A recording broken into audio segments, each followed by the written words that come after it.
Masechet Horayot, traité Horayot, Dafret, feuille numéro 8. Tout en haut de la page. Veshavin, et ils sont d'accord, Rébi et les sages, chez Ein Mivi Hacham Taloui, que le grand prêtre qui a été oint n'apporte pas le sacrifice délictif pour le cas où il a un doute s'il a fait une faute. Minalan, et d'où le sait-on? Dirti, parce qu'il est écrit au sujet de ce sacrifice, Vechiper alava Kohen, et le prêtre apportera l'expiation sur lui, al shigigato asher shagag, sur la faute par erreur qu'il aura faite par erreur. Rébi Savar Mishikol Chet'u Bishgaga.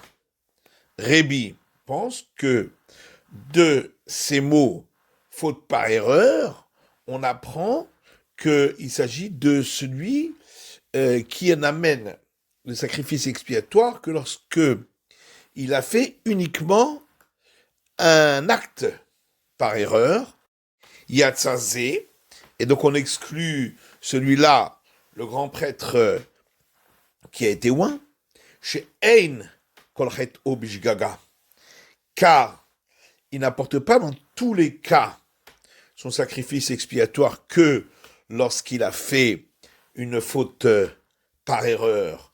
Et là, Berlem Davar, mais il peut arriver que ce soit parce qu'il avait au départ donné une autorisation par erreur, puisque c'est le cas pour les autres interdits, à part celui de l'idolâtrie.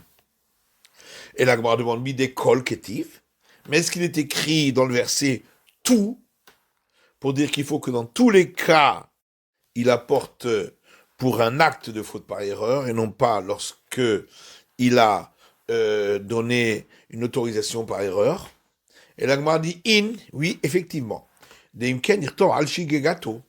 Parce que sinon, le verset aurait pu se contenter de dire sur sa faute par erreur. La Mali a cherché Shagag. Pourquoi on rajoute qu'il a fait par erreur? Et donc, c'est venu pour m'apprendre qu'il faut que tous les sacrifices expiatoires qu'il apporte, c'est uniquement pour un acte de faute par erreur. Yatsa Mashiach. Et donc, on exclut le grand prêtre qui a été oint, chez Enkolchet Obishgaga, car c'est pas dans tous les cas qu'il apporte le sacrifice expiatoire uniquement pour une simple faute par erreur, et là, Avodat Kochavim, mais c'est que pour les fautes concernant l'idolâtrie, mitzvot, et non pas pour les autres interdits, et là, Berlem Davarim Shigat Maaseh, puisque dans ces cas-là, c'est uniquement lorsqu'il a donné une autorisation par erreur qui a été suivie d'une infraction par erreur. Verabanan, et les sages, eux, disent Mishechet Obishgaga. Le verset vient dire celui dont l'expiatoire vient uniquement pour un acte de faute qui a été fait par erreur, Yatsa Mashiach, et donc on exclut le grand prêtre qui a été oint, chez Enchet Obishgaga, qui lui n'apporte pas pour une faute dont l'acte seulement a été fait par erreur, puisque c'est ni le cas pour l'idolâtrie, ni pour celui des autres interdits, et la Berlem Davar Imshigat Maase, puisque c'est seulement dans le cas où il a donné une autorisation par erreur qui a été suivie d'un acte d'infraction par erreur. Matitin Misha suivante, En Beddin Chayavin, le tribunal a l'obligation d'apporter le sacrifice expiatoire du taureau, que si ils ont donné une autorisation par erreur pour un interdit pour lequel lorsqu'on l'enfreint volontairement, on est passible du retranchement et involontairement du sacrifice expiatoire. Et il en va de même pour le grand prêtre qui a été oint, et pas non plus concernant l'idolâtrie, où là aussi le tribunal rabbinique n'apporte le sacrifice expiatoire que s'ils ont donné une autorisation par erreur sur un interdit qui, lorsqu'il est enfreint volontairement, sa sanction est le retranchement et involontairement le sacrifice expiatoire. Gemara. Alors la Gemara dit Minalan, d'où est-ce qu'on sait cela? Netanya, parce qu'il est écrit dans une braïta. Rebi Omer, Rebi dit Nemarkan Aleha. Il est écrit ici concernant le sacrifice que doit apporter le tribunal rabbinique lorsqu'il a donné une autorisation sur un interdit et a été suivi par la majorité du public. Donc il est écrit le terme sur elle. Venemar Lehalan est écrit ailleurs concernant l'interdiction d'avoir relation avec la sœur de sa femme. Également le terme Aleha, sur elle.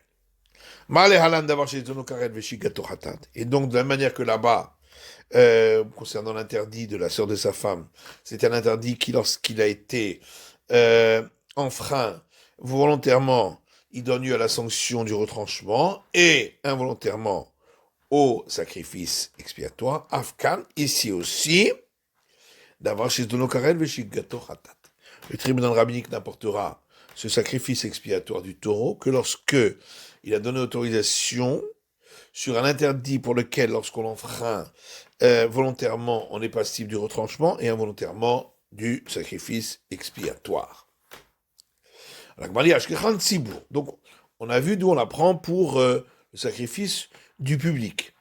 Mashiach Minalan, mais pour le grand prêtre qui a été loin, d'où est-ce qu'on le sait? Parce qu'il est écrit à son sujet, le Hashmat Ha'am. Il a fauté la même faute que le peuple. Arei, Mashiach Ketzibour. On voit de là que le grand prêtre qui a été loin, les règles concernant son sacrifice expiatoire sont les mêmes que celles pour celui du public. Nasi, et pour ce qui est du roi, il a dit mitzvot mitzvot. Il apprend cela par la similitude des termes commandement. Ktiv Gabenassi Vasachad Mikol Mitzvot Hashem, puisqu'il est écrit concernant le roi pour son sacrifice, qu'il a enfreint un des commandements de l'Éternel. Urtib Tzibur, c'est écrit concernant le public, qui a enfreint Verasu Achad Mikol Mitzvot. Et ils ont enfreint un de tous les commandements. Matzibur d'avoir chez Donokarad Veshik Gatoratat. Et de l'en déduit. De la même manière que pour le sacrifice du public, c'est seulement lorsqu'il s'agit d'un interdit qui, lorsqu'on l'enfreint volontairement, on est passible du retranchement et involontairement du sacrifice expiatoire. Aflassi, donc également pour le roi, c'est uniquement d'avoir chez Donokarad Veshik Gatoratat lorsqu'il a enfreint un interdit qui, lorsqu'il a enfreint volontairement, donne lieu à la sanction du retranchement et involontairement, donc, au sacrifice expiatoire. Yachid. Et pour ce qui est du sacrifice expiatoire du particulier, d'où sait-on qu'on applique la même règle, Amakra ve'im nefesh. Parce que il est écrit à son sujet, donc juste après les passages concernant le sacrifice du roi. Donc il est écrit au sujet du particulier, et si une personne, et donc du mot et, qui est la conjonction de coordination, Bilmat Tarton Merilion, on déduit que ce passage qui est écrit à la fin est soumis aux mêmes règles que ce qui est écrit dans le passage précédent, et donc là aussi, c'est pour une faute pour laquelle volontairement il est passible du retranchement, et donc involontairement, il apportera le sacrifice expiatoire. Et la Mishnah dit également, pour ce qui est de la faute de l'idolâtrie, on apporte le sacrifice lorsque le public a fauté, que si le tribunal rabbinique a donné autorisation sur une faute pour laquelle volontairement on est passible du retranchement. Et la Gemara demande d'où le sait-on concernant la faute de l'idolâtrie. Les Tanoura Banan, parce qu'il y a une braïta qui dit parce qu'on a vu que concernant l'interdit de l'idolâtrie, il y a un passage spécifique qui se trouve ailleurs et qui donne lieu à des sacrifices différents que pour les autres infractions, d'autres interdits. Donc on aurait pu croire qu'on n'est pas cible du sacrifice expiatoire, même si c'est un interdit pour lequel il n'y a pas la sanction du retranchement, quand c'est fait volontairement, et qui n'est pas soumis en général par ailleurs au sacrifice expiatoire, donc. Et on répond que est écrit ici, concernant le public qui a fauté concernant l'idolâtrie, sous autorisation du tribunal rabbinique, il est marqué le terme des yeux. Et il est marqué ailleurs, concernant le même cas pour les autres interdits, aussi le terme des yeux. Et de la manière que là-bas, il s'agit d'un interdit pour lequel, lorsque on le transgresse volontairement, on est passible du retranchement et alors involontairement du sacrifice expiatoire. Afghan, ici aussi, pour un interdit de l'idolâtrie, eh bien, pour le public, il apportera le sacrifice que pour d'avoir chez Zeno Karen Veshik Gato Hatat.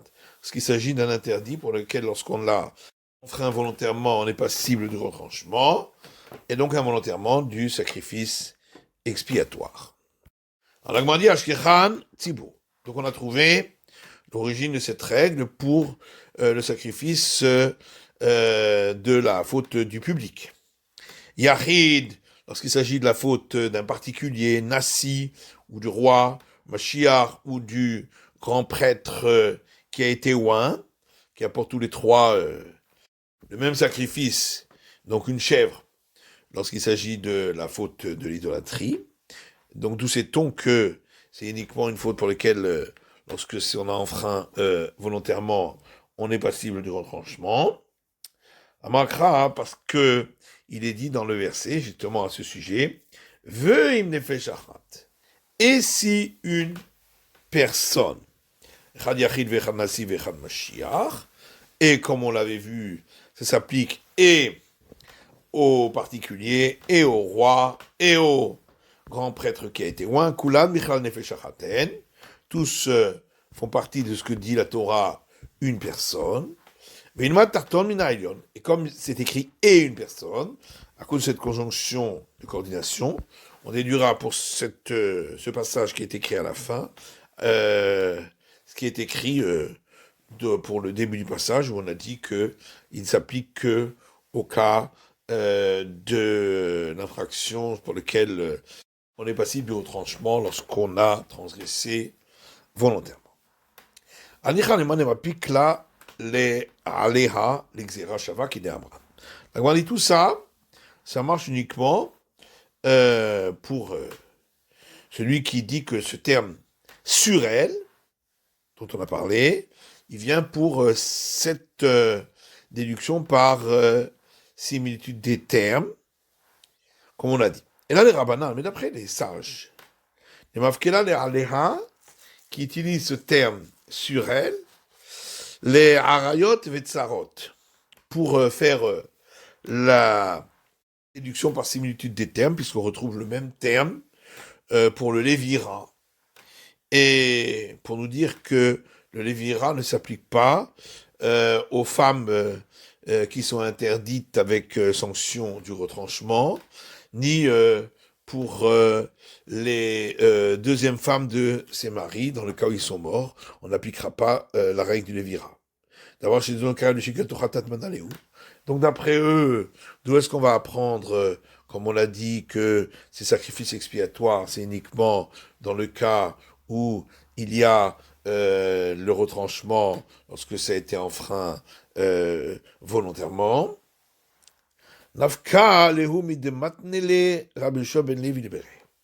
Alors, eux l'apprennent de l'enseignement que Rabbi Shua ben Levi a donné à son fils.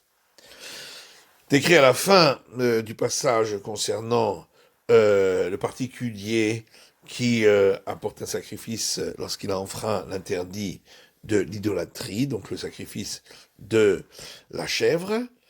Torah achat yeh lachem, une seule Torah, loi, sera pour vous, la oseh bishgaga pour celui qui a fauté involontairement.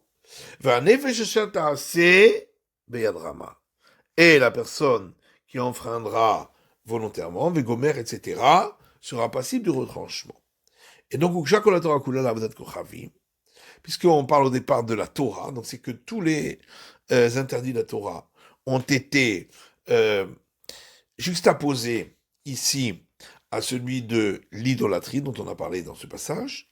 Et donc, de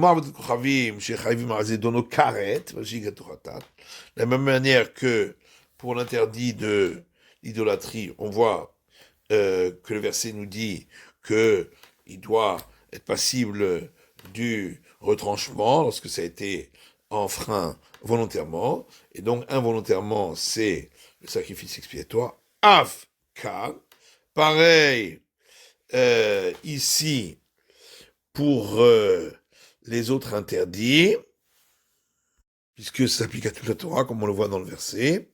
Ça s'applique à tous les interdits pour lesquels il y a la sanction du retranchement lorsque ça a été fait volontairement, et donc involontairement, le sacrifice expiatoire. Ashkechan Yachid, Nassi ou Mashiach. Et donc on a trouvé cette explication pour l'individu, le roi et le grand prêtre qui a été puisque ces trois-là apportent le même sacrifice de la chèvre. Et comme on l'a vu, du mot cette Torah, on l'applique que ce soit pour l'interdit de l'idolâtrie dont on parle ici et que ce soit pour les autres interdits. C'est boum minala, d'où on le sait pour le public qui a fauté à cause de l'autorisation du tribunal rabbinique par erreur. Yalif Ayon Mitarton. Et comme on l'a dit, mais là dans le sens inverse, on apprendra le premier passage qui parle justement du public qui a voté, du dernier où on a parlé, comme on l'a dit, de fautes pour lesquelles il y a la punition du retranchement lorsque c'est fait volontairement. Maintenant, Rébi, qu'est-ce qu'il fait de ce verset duquel Rabbi Shua ben Levi a fait sa déduction, où c'est marqué une Torah, puis qu'il est Tanya. Il l'utilise pour l'enseignement de cette braïta qui dit le fichier Matsinu, parce que nous avons trouvé chez Chilek Akatu ben Rabim le Yechidim, que dans le verset, on fait une distinction entre un grand groupe qui s'adonne à l'idolâtrie, comme dans le cas de la ville qui s'est adonnée à l'idolâtrie, et lorsqu'il s'agit de particuliers. Puisque Rabim et Saïf, lorsque c'est le grand groupe, la ville, ils sont sanctionnés par la peine de mort au fil de l'épée, ou Mamonan Avad, et leurs biens sont interdits. Yechidim, et lorsqu'il s'agit de particuliers, Biskila, la sanction c'est la mort par lapidation, ou Mamonan Palat, et leurs biens restent autorisés. Et donc j'aurais pu croire que de la même manière, on ferait un distinguo pour les sacrifices qu'ils doivent apporter quand c'est enfreint involontairement. Torah achatiye v'gomer, c'est pourquoi le verset dit une Torah sera, pour dire que c'est tout la même règle dans tous les cas. Rav Chelkia, mais Agronia. Là-dessus, Rav Chelkia de Agronia pose la question suivante. En disant, Tama de l'Ochile Kakatou. Toute la raison pour laquelle on dit que ça s'applique également aux groupes nombreux, comme une ville, qui a enfreint l'interdit d'idolâtrie, Ha'achilek. Et donc, si il avait fait le distinguo, Avamina Nachalok, on aurait pensé qu'on fera un distinguo au niveau des sacrifices à apporter. Mais alors, dans ce cas-là, Maïnaïté, qu'est-ce que le grand groupe, comme une ville, aurait dû apporter comme sacrifice? N'a été part, si on va dire qu'on apporte un taureau, si bon, mais charmitzot ou des maïtou. Non, puisque c'est le grand public qui a enfreint l'interdit à cause de l'autorisation du tribunal rabbinique, c'est que dans ce cas-là, que on a trouvé ce sacrifice expiatoire. N'a été par les Olav c'est el Khatat. On va dire qu'on apporte un taureau d'Holocauste et un bouc de sacrifice expiatoire. Tzibur Kochavim ou de Maïtou. Mais ça, c'est pour le public qui a enfreint l'interdit de l'idolâtrie. Alors, on a été sérieux. On va dire qu'on apporte un bouc. Nassim de Maïté. Mais ça a déjà été dit pour le roi. Concernant les autres interdits, c'est lui qui apporte le bouc. On a été sérira. On va dire qu'on apporte une chèvre. Yachinami et nous korbanom. Alors à ce moment-là, quelle différence avec le particulier, puisque le particulier aussi, c'est ça, son sacrifice, lorsqu'il a enfreint l'interdit de l'idolâtrie. Et l'Agma dit, itztarich. Malgré tout, on a besoin que la Torah ait écrit Torah Achat, une seule loi, pour ne pas faire ce distinguo. Parce que Zakal Tachamina, on aurait pu penser, si Bourmaïtou parle au Olav, c'est le Khatat, que le public, lorsqu'il a fauté, on apporte un taureau d'holocauste et un bouc de sacrifice expiatoire. Hané, alors que lorsqu'il s'agit d'un grand groupe, comme une ville, Naïté Ifra, ils apporteront l'inverse, par les Khatal, Vesaïr le Rola, un taureau expiatoire et un bouc d'holocauste. C'est pourquoi on a eu besoin du verset de Torah Achat, une loi pour dire que tout c'est le même sacrifice. Inabi, ou bien on aurait pu dire, Tsarich ven lotekana, que dans le cas de la ville qui aurait enfreint par erreur, alors effectivement on doit apporter un sacrifice, mais comme on ne sait pas lequel et que ça doit être indifférent, donc il n'y a pas de possibilité qu'il parvienne à être expié. Comme Hashmonal, et c'est pourquoi on a eu besoin, par ce verset, de nous dire que non. Des Kulal Mihat, qui kétivé Hanekrae, Barodat Kochavim Molektive. En tout cas, tout le monde est d'accord que ces versets qui sont dans le passage de Shachlecha, qu'on a rapporté, s'appliquent à l'infraction de l'idolâtrie. Alors que c'est pas écrit dans le verset. Alors, moi, je ne sais pas comment on le sait. Amarava, Vite Marabusha ben Levi. Rava dit, certains disent Rabusha ben Levi. Vraiment, il a qui dit. D'autres disent, c'est un maître dont on ne connaît pas le nom. Ou bien qu'il s'agit d'un enseignement anonyme. Amarkra, le verset dit, concernant ceux qui ont enfreint l'interdit de l'idolâtrie, involontairement,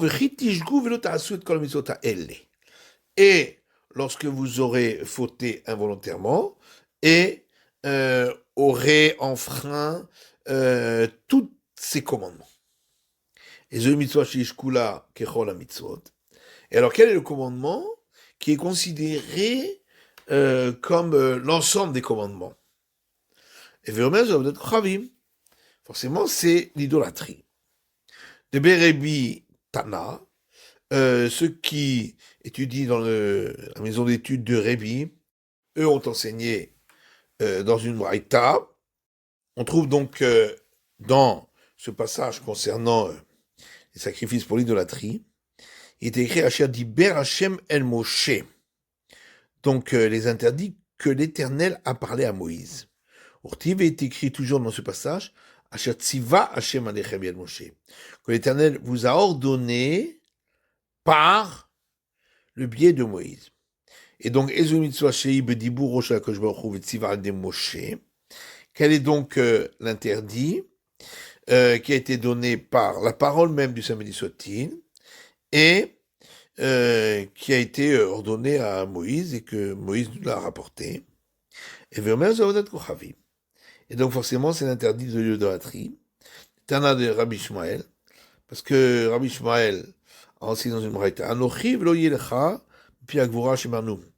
Les deux premiers commandements des 10 commandements, le premier qui commence par je suis, et le second qui commence par il n'y aura pas pour toi, ce sont des règles que nous avons appris directement du Saint Béni soit-il. Rabbi Ishmael Tana, les étudiants de la maison d'études de Rabbi Ishmael ont rapporté la braïta suivante. Il est écrit dans le livre des Nombres concernant ces sacrifices. Les min hayom ashatziva Hashem vahal a ledorotechem. Depuis le jour où l'Éternel a donné ses commandements, et à partir de là, pour toutes vos générations. Et on explique ainsi. Quel est le commandement qui a été donné en premier? C'est donc l'interdiction de l'idolâtrie, puisque c'est au tout début des 10 commandements. La Gemara demande vers Amarmar, mais pourtant il y a un enseignement qui dit Aïser mitzvot nitztavu Yisrael bemara. 10 commandements ont reçu le peuple d'Israël à l'endroit appelé Mara. Donc, il ne s'agit pas du premier commandement. Et là, Mahavarta Kedishaninan Merikara. Et donc, les réponses qu'on avait données auparavant sont meilleures. Matitin, Mishnah suivante. En Chayavin, tribunal rabbinique n'apporte pas le sacrifice expiatoire du taureau lorsque il a donné un enseignement par erreur, pour le commandement positif et le commandement négatif de l'interdit pour la personne impure de se trouver dans le temple.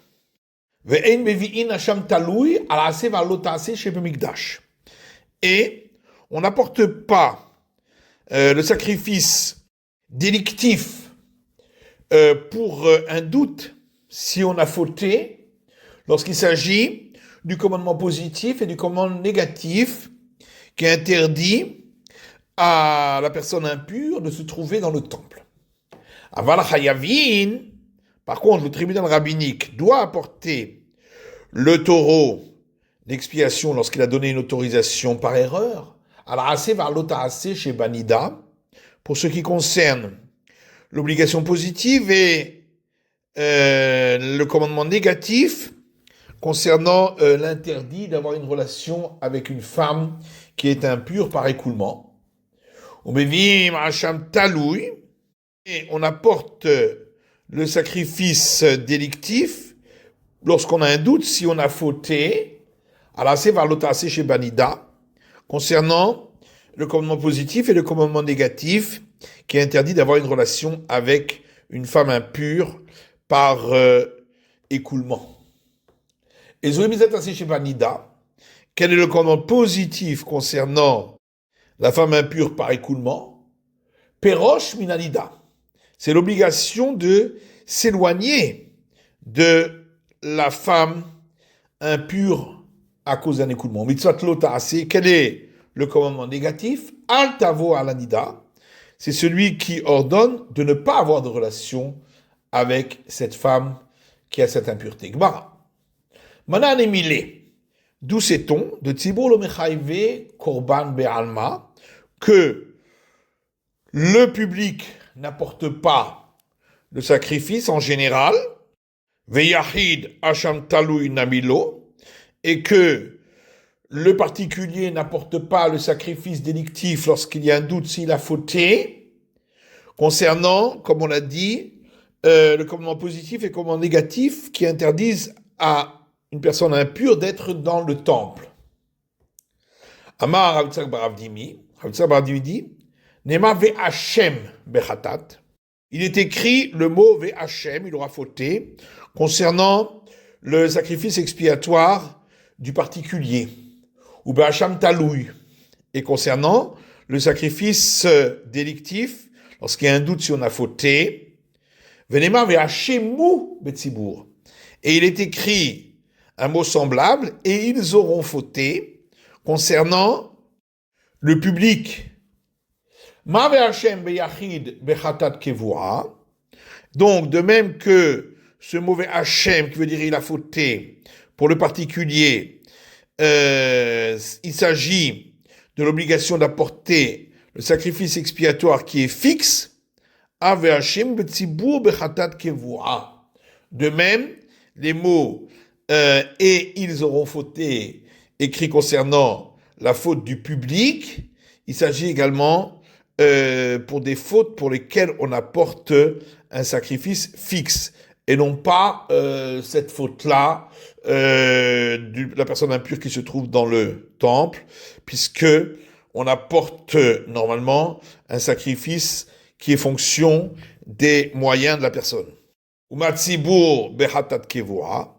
Et donc de la même manière que le public n'apporte le sacrifice du taureau que lorsque c'est une faute pour laquelle il y a un sacrifice expiatoire fixe, af hasham talunami, de même pour l'obligation d'apporter le sacrifice délictif quand on a un doute si on a fait une faute, également, enba ela al safek hatat kevua, il n'est apporté que lorsqu'il y a un doute si on a fauté pour une faute pour laquelle on apporte un sacrifice fixe, et non pas un sacrifice qui dépend des moyens de la personne. Après, on pose la question, hiahi, si c'est ainsi, korban relevé yored nami, ce sacrifice qui dépend des moyens de la personne également, aketivaya kiye esham le ahat me'elle, est écrit à son sujet, et ce sera, s'il aura fauté, sur une de ces choses-là. Donc, le mot esham, c'est la même racine que ve'hachem. Et on répond, danin, hachemu min hachem. On fait la déduction pour similitude des termes. Lorsque c'est écrit, ils auront fauté. Et dans l'autre cas, il est écrit, et il a fauté. Il s'agit de la même conjugaison du verbe. Danin, hachem, min esham. Par contre, on ne fait pas de déduction par similitude des termes. Lorsque dans un cas, il est écrit « il aura fauté », dans l'autre cas, il est écrit « et il fautera », parce qu'il ne s'agit pas de la même forme conjugale. Et la Gemara demande « mais qu'est-ce que ça change ?» Vatane de Rabbi Ishmael.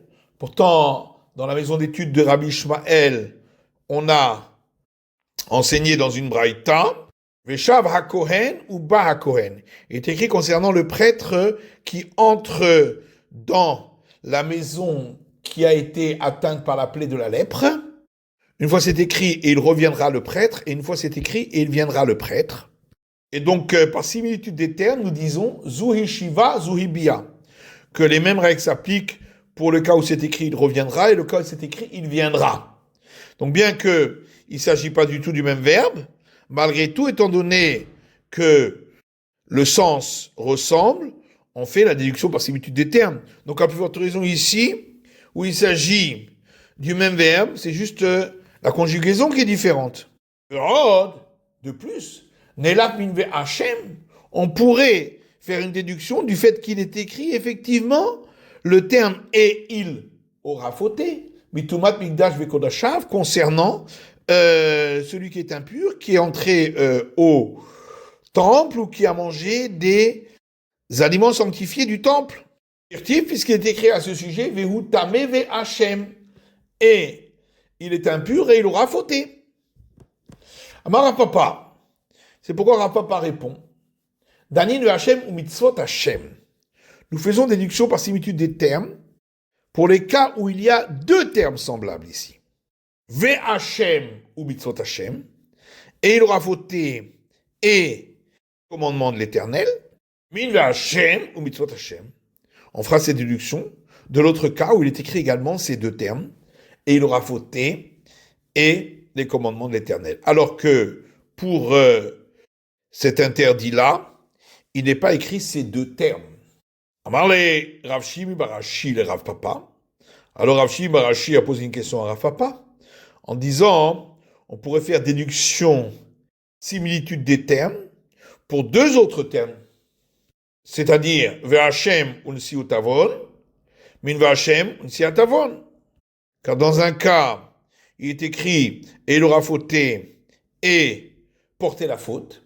Et également, dans l'autre cas de l'impur qui est entré en temple, il est écrit aussi ces termes-là, il aura fauté, et porté la faute.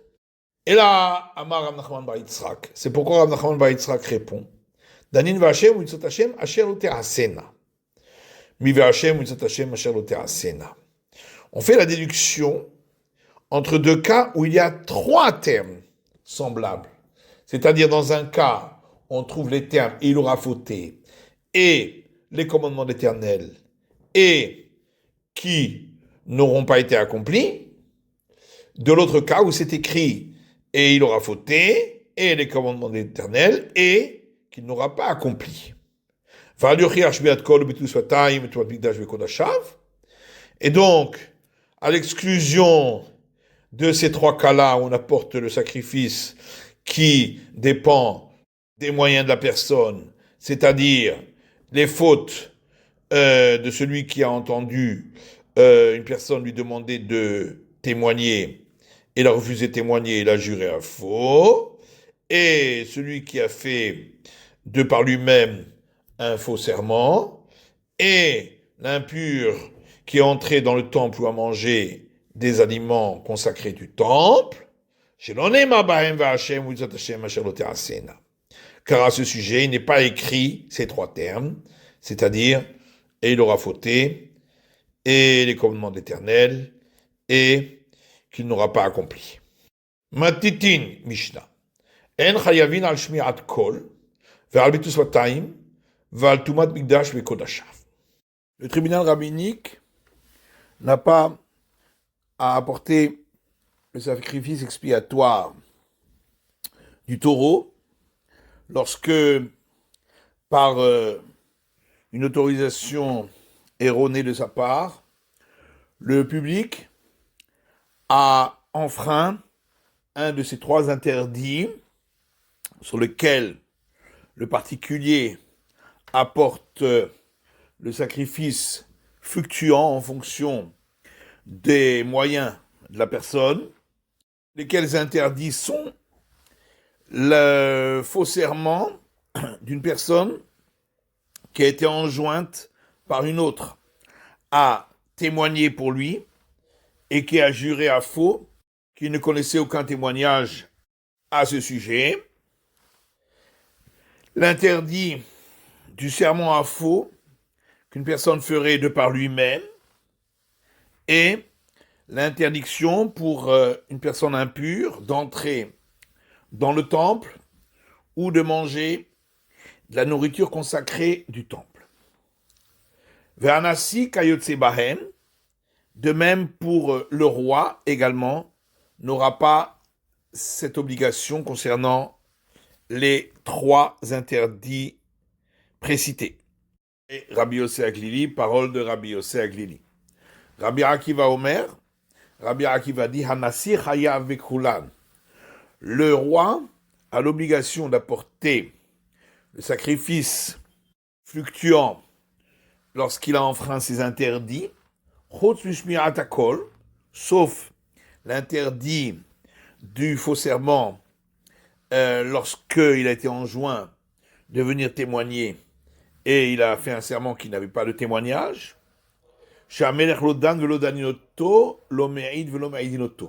puisque de toute façon le roi ne juge pas et n'est point jugé, ne témoigne pas, et on ne témoigne pas contre lui. Gmara, Amarula, ou la Dimaïtama de Rabbi Yossé Aglili, quelle est la raison de l'opinion de Rabbi Yossé Aglili, qui dit que le roi n'est pas passible du sacrifice fluctuant pour ses interdits? Amakra, parce que le verset dit au sujet de ce sacrifice, Vehaya ki sham le'achat me'ele, et ce sera lorsqu'il aura fauté pour l'un de ces interdits. De là on déduit tout celui qui a l'obligation du sacrifice pour un de ces interdits a l'obligation pour tous les autres aussi. Mais s'il y a un des interdits pour lesquels il n'a pas l'obligation d'apporter ce sacrifice, il n'aura pas l'obligation pour tous les autres. Or, le roi n'a pas, comme on l'a vu, l'obligation de ce sacrifice pour le serment à faux concernant un témoignage, puisque de toute façon, il ne témoigne pas. Et c'est pourquoi il est dispensé également pour les autres interdits. Mais la Gemara demande on pourrait expliquer le verset à l'inverse en disant que il a l'obligation pour l'un de ces interdits, même s'il n'a pas l'obligation pour tous. C'est la fin de l'étude du DAF Chet de la feuille numéro 8.